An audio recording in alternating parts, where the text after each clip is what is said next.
من اول ماتش تحت قياده ياسر روب الاهلي بيكسب ايجل نور، وبعد كده بيجي بيكسب الاتحاد 2-1 وبيطلع على قمه الدوري. من اول دقيقه باين شكل جديد، ضغط عالي، بناء هجمات من تحت، واهتمام رهيب بالاطراف. الجون الاول جه من تحضير جميل محمد هاني لزيزو اللي لعبها عرضيه بالمقاس لبن شرقي اللي بيسدد بثقه جوه الشبكه. الشوط الثاني الاهلي فضل ضاغط، ركله جزاء لزيزو بيحطها ببراعه في الدقيقه 62 وبيأكد التقدم. الاتحاد ما استسلمش، يقلص النتيجه بهدف من فادي فريد بعد مرتده سريعه، ودي ما كانتش اول هجمه مرتده سريعه لنادي الاتحاد. الاهلي اضطر يكمل ب 10 لاعبين بعد طرد احمد نبيل كوكا، لكن التنظيم الدفاعي كان واضح وسروب بدا يظهر فكره.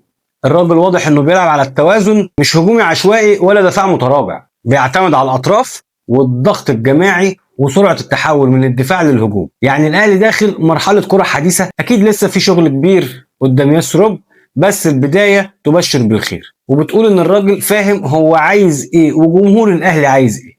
قول لي بقى في الكومنتات، شايف الاهلي مع سروب رايح على فين؟ هل هيفضل متصدر الدوري ولا الاخفاقات هتحصل زي ما حصل مع ريبيرو وزي ما حصل في الايام الاخيره لكله؟ لايك وفولو وشير وكومنت وكل حاجه، يلا.